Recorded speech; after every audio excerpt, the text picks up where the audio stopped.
to present a deck, Devas of Creation, and also our new upcoming card deck.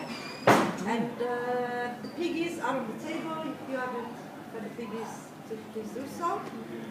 And with that, I'll leave it up to you. Thank you very much. So,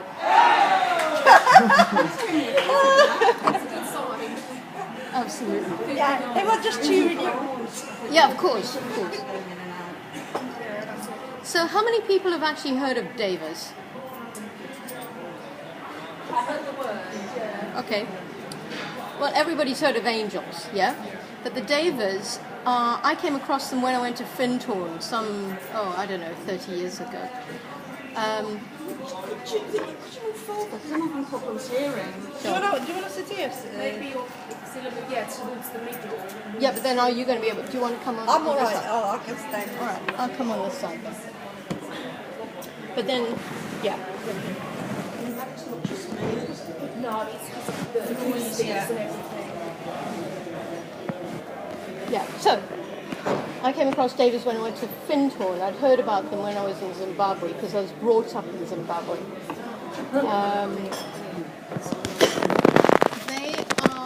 They were thought of in Findhorn as nature spirits, but I always thought of them as sort of much more energy fields than anything else. And in 2002, I went to a talk on angels. It's really unusual for me. I had never done that before, but for some reason, I wanted to do this talk because it was a friend of somebody I knew. And he had all these Doreen Virtue angel decks at the end, and I looked at them, and for me they were very sweet and a little bit whimsical and a little bit nice. And I said, you know what, somebody should paint a deck of angels as they really are. Because a friend of mine had sort of walked into his sitting room and felt this energy being there that was so powerful that he said it had knocked his socks off and he had actually been shaking for about a week. I said someone should paint a deck that shows the angels as they really are, like that. And I'd already done the intuitive tarot, so I said, well, maybe I should. And he said, go for it, this guy giving the talk. So the next morning I woke up and I thought, yeah, all right. And looked around, I found a little A4 piece of card, very, very bright oranges and yellows, and I thought, that can be the sun. And so I put them all out over there. The sun was the first one I painted, and then I painted something else, I can't remember what. And then suddenly these incredibly light beings appeared. There's one called Ecstasy, which is sort of at the top. And I'd never painted anything this light before. I was actually quite startled. And they kept on coming up. And after a while, after a couple of years, it's sort of like there's a pattern here. These are not angels, these are more energies in the universe. They were really, really big. So there was a deva of the galaxy coming into form, if you like. There was an image of creation. There was an image of the divine feminine, the divine masculine. And once I had about 36 of them, I started seeing that they fitted into what I believe was the story of the universe, creation of the universe. So I started actually painting certain things, which is much more difficult for me because up till then I was just painting and thinking, ooh, yeah, that could be valley, or that could be the world tree, and then it was sort of like, okay, I have to paint a cave. I have to paint I did have huge amounts of trouble with the cave. It took me years.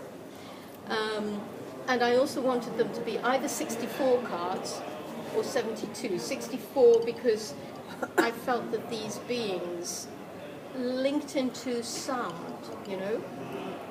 There's a lot of stuff on the internet and in New Science about sound and creation. And these blains and particles and this and that and the other. And I thought, yeah, it makes sense that they would have some form of rhythm or tune or something anyway. But in the end, I decided it had to be 72 because I wanted all the planets in there.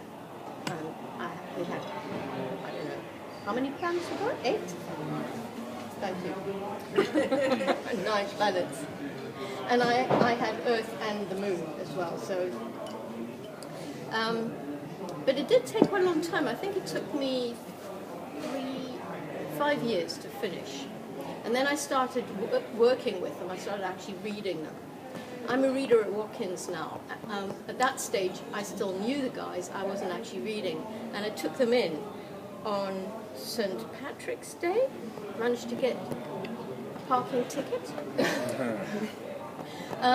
But they went through all the decks, all the cards, and said, no, this one doesn't like that, like the pattern.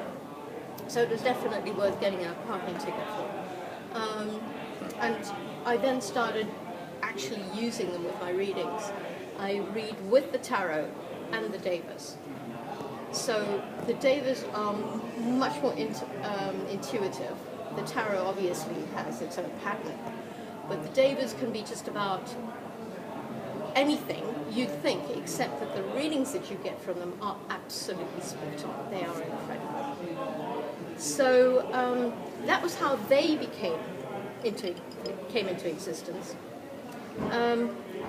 I then started looking at, well, how do they fit? And came across all sorts of new physics and stuff, you know, these particles that flick in and out of existence, and the quantum stuff. And I personally think that the universe is a kind of hologram, and I can't explain it because holograms, apparently, you need 2 lasers which form an image.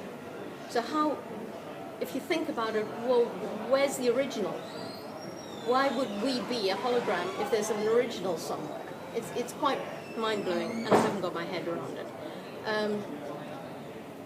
So I haven't quite done the thinking about it.